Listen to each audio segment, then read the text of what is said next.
যে আলহামদুলিল্লাহ আপনি পেঁপে মাশাআল্লাহ খুব ভালো হয়েছে অন্যান্য ক্ষেত্রের থেকে। কথা বললে কতজন হয়তো বলতে পারে যে ব্যাপারে কি পাগল হয়েছে নাকি।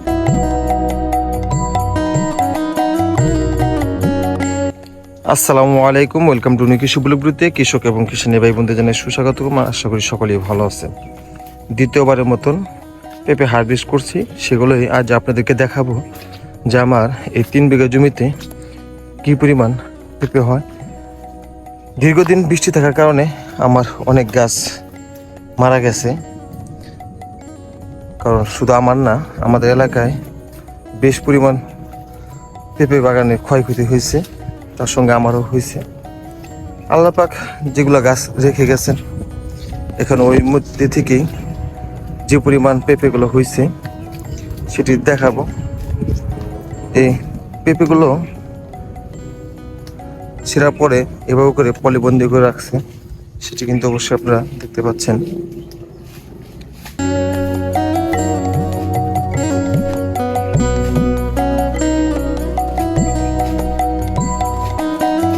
আমার অনেক গাছই মারা গেছে, তারপরেও হতাশ হওয়া যাবে না। আল্লাহ পাক যা করে মানুষের মঙ্গলের জন্য করে এবং ভালোর জন্যই করে, এ কথাটি অবশ্যই মানতে হবে।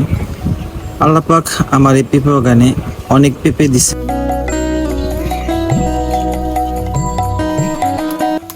এটা আমাদের সফদুল ভাই। আর পেঁপেগুলো কত টাকা কেজি দরে বিক্রি করছি সেটি অবশ্যই ভিডিও শেষে আপনাদেরকে জানায় দেওয়া হবে। এক একটি গাছ থেকে বেশ মতন পেঁপে হয়েছে, যেহেতু জ্বরের কবলে পড়ে গাছগুলো অনেক নষ্ট হয়ে গেছে, মারা গেছে। সেক্ষেত্রে যেগুলো গাছ আছে এখন এইগুলোই পরিচর্যা করতে হবে। এই যে ব্যাপারী, ছোট্ট ব্যাপারী ছোট, আমার দামও ছোট দিচ্ছে। এই ব্যাপারী, কি অবস্থা? বলেন আর অবস্থা নাই ভাই, বাজারের অবস্থা খুবই খারাপ ভাই। তাতে মোটামুটি আমার পেঁপে বাগানে পেঁপে কেমন আসছে? যে আলহামদুলিল্লাহ আপনি পেঁপে মাশাআল্লাহ খুব ভালো হয়েছে অন্যান্য ক্ষেত্রের থেকে। আর আমার পেঁপেগুলো কত টাকা দর দিলা একটু যদি বলতা, মানে ভাই শুনতাম। দরের কথা বললে কতজন হয়তো বলতে পারে যে ব্যাপারে কি পাগল হয়েছে নাকি। যে ভাই যে বাজারের যে পরিস্থিতি, এই পরিস্থিতিতে ভাই পেঁপে নেওয়াই চলে না, তারপরও মনে করেন যে নিতেছি। এখন পেঁপের দর হয়েছিল আপনার 10 টাকা কেজি। তাহলে আপনারা অবশ্যই ব্যাপারীর মুখ থেকে শুনতে পারলেন যে আসলে বাজারের অবস্থা এতটাই খারাপ। যে টাকা দরে আসলে পেঁপে বিক্রি করা হচ্ছে, আসলে এই কয় টাকা দরে পেঁপে বিক্রি করে কিন্তু আসলে একটা কৃষকের কিছু থাকে না। এখন যদি আল্লাহ পাক যদি গাছে পেঁপে ফলনে এগিয়ে দেয়, তাহলে অবশ্যই দাম তেমন একটা ফ্যাক্ট না। আমাদের এই এলাকার মুরব্বী সফদুল ভাই, কি অবস্থা ভাই? ভালো আছেন ভাই? আলহামদুলিল্লাহ। তাই আসলেন পেঁপে ছিঁড়তে, কি পরিমাণ পেঁপে হয়েছে আমার খেতে? আলহামদুলিল্লাহ পেঁপে ভালো হয়েছে, বাজারের পরিস্থিতি ভালো না। আসলে মূলত বাজারের পরিস্থিতি খুবই খারাপ। এদিক দিয়ে আসলে ভারী বৃষ্টির কারণে গাছগুলো নষ্ট হয়ে গেছে, আবার বাজার অবস্থাও খারাপ। আসলে একটা কৃষক যদি হাজার কষ্ট থাকে তাহলে কিন্তু কারো যায় আসে না, ঠিক আছে? এই যে গাছের পেঁপেগুলো দেখতে পাচ্ছেন, কি সুন্দর পেঁপে। আমার এই পেঁপেগুলো কিন্তু দ্বিতীয়বারের মতন আমার পেঁপেগুলো হারভেস্ট করা হচ্ছে। পেঁপেগুলো এমন পরিমাণ পেঁপে ধরছিল, আসলে দেখলে মনটা জুড়ে যেত, কারণ আমার পেঁপের কালার বা পেঁপের সাইজ সব দিকেই সুন্দর ছিল। আর দেখতে পাচ্ছেন এই গাছ ক্ষেতগুলো কিন্তু একদম নাই হয়ে গেছে।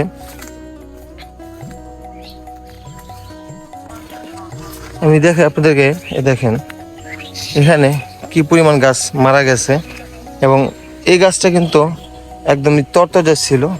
সকালে এই গাছটা পড়ে গেছে, কারণ আমি যখন গোড়ায় মাটি দেওয়ার সঙ্গে সঙ্গে কিন্তু বৃষ্টি আসার পরেই এই গাছগুলো ধীরে ধীরে আস্তে আস্তে পচে যায় কিন্তু এই গাছগুলো নষ্ট হয়ে যায়। দেখেন, দেখা একটু গাছের কি পরিমাণ পেঁপে, এই তো সুন্দর এত পরিমাণ পেঁপে থাকার পরে যে গাছে কোনো সমস্যা হয় তাহলে কিন্তু একটা কৃষকের মন ভেঙে যায়। যাক, আল্লাহ ভরসা, আল্লাহ যদি নিয়ে খুশি থাকেন তাহলে আমাদের ওরকম কোনো হাই আফসোস নাই।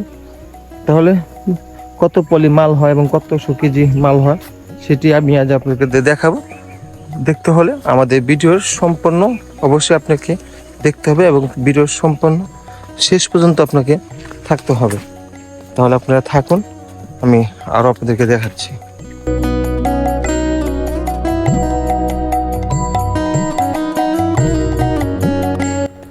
ইতিমধ্যেই কিন্তু আপনারা দেখতে পাইছেন যে আমার পেঁপে বাগানে পেঁপেগুলো কতটাই সুন্দর। আসলে এটা তো দ্বিতীয়বার পেঁপে হারভেস্ট করা, যখন তৃতীয়বার পেঁপে হারভেস্ট করব আরও পেঁপে হবে। প্রথমবার কম হয়েছে, তারপরে এখন আরেকটু বেশি হচ্ছে, এবং তৃতীয়বারে যখন যাব তখন আরও হবে পেঁপে, এবং যখন চতুর্থবার পেঁপে হারভেস্ট করব তখন তারও ডাবল হবে। এখন যেহেতু গাছগুলো মারা গেছে, এখন এই মারা যাওয়ার পর আসলে হাই আফসোস করার কিচ্ছু নাই, আমার থেকে মানুষের আরও বেশি মারা গেছে। এখন এই গাড়িতেই আমরা পেঁপেগুলো লোড দিব, এবং লোড দেওয়ার পরে আমি ইতিমধ্যে আপনাদেরকে জানিয়ে দেব কত কেজি মাল হয়েছে।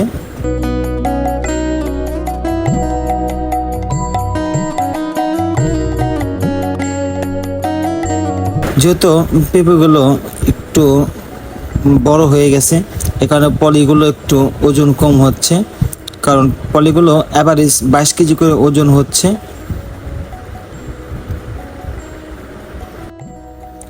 যারা খান সাহেবের কৃষিঘর ইউটিউব চ্যানেলের নিয়মিত ভিডিও দেখেন তাদেরকে জানাই অসংখ্য ধন্যবাদ। আর যারা এখনও খান সাহেবের কৃষিঘর ইউটিউব চ্যানেলটি সাবস্ক্রাইব করে না রাখছেন তারা অবশ্যই সাবস্ক্রাইব করে রাখবেন। যারা এখনও চাষি ভাই ফেসবুক পেজটি ফলো না রাখছেন তারা অবশ্যই ফলো দেবেন। আমরা সবসময় প্র্যাকটিক্যালভাবে আপনাদেরকে কিছু ভালো কিছু দেখানোর জন্য চেষ্টা করে থাকি। আশা করি আমার এই ভিডিওগুলো দেখে কেউ নিরাশ হবেন না, কারণ সঠিক কীটনাশক স্প্রে এবং সঠিক ছত্রাকনাশক স্প্রে আমি যখন করি তখন সেগুলোই আপনাদেরকে দেখানোর চেষ্টা করি। আমি একজন এগ্রিকালচার দোকানদার, যেহেতু আমি কীটনাশক সার বিষ এগুলো বিক্রি করি, যখন আমার জমিতে আমি এগুলো প্রয়োগ করি তখন কিন্তু সবথেকে সেরাটা এবং ভালোটাই কিন্তু ব্যবহার করার চেষ্টা করি। আমাদের গ্রামটি সবজি দিয়ে ভরা, কারণ আমাদের এই এলাকাটিতে নানা ধরনের সবজি চাষাবাদ হয়ে থাকে। এখন আমাদের এলাকায় ব্যাপক পরিমাণ পেঁপে চাষ এবং ভেন্ডি, ধুন্দুল, ঝিঙ্গা, চাল কুমড়া এগুলোই ব্যাপক পরিমাণ চাষ হচ্ছে। আপনাদের যদি কারো কিছু কোনো সময় জানার থাকে তাহলে অবশ্যই আমাকে কমেন্ট বক্সে বলবেন, ইনশাল্লাহ আমি উত্তর দেওয়ার জন্য চেষ্টা করব। দেখতে পাচ্ছেন এই পেঁপেগুলো কিন্তু আনতেছে এবং গাড়ি কিন্তু লোড হচ্ছে। এই গাড়িতে 148 পলি মাল যাচ্ছে, এবং এই 148 পলিতে আপনার মাল হচ্ছে 3600 কেজি। আর যেহেতু সবগুলো মাল নিতে পারে নাই, পরবর্তীতে আরও মাল 1106 কেজি এই মোট আপনার মাল। তাতে আমার এই তারিখ বিক্রয় আসছে 50,000, কারণ 12 টাকা কেজি ধরে বিক্রি করা হয়েছে। ব্যাপারী যেহেতু বলছে 10 টাকা, আসলে সবার সামনে তো বলতে পারে না, সেখানে 12 টাকা কেজি ধরে আমার এই পেঁপেগুলো বিক্রি করা হয়েছে। তারপরেও অন্য অন্য মানুষের পেঁপে 10 টাকা করে দাম দিছে, আমারটা 12 টাকা, কারণ আমার মালগুলো কালার অনেক সুন্দর এবং সাইজগুলো অনেকটা সুন্দর। যারা এতটা ধৈর্য নিয়ে আমাদের ভিডিওগুলো দেখছেন তাদেরকে জানাই অসংখ্য ধন্যবাদ। আরেকটি নতুন ভিডিও নিয়ে আপনাদের মাঝে আবার চলে আসব। আপনারা আমাদের জন্য দোয়া করবেন, ইনশাল্লাহ আপনাদেরকে ভালো কিছু দেওয়ার জন্য আমরা চেষ্টা করে থাকব। আজ এই পর্যন্ত, আবার দেখা হবে। আসসালামু আলাইকুম।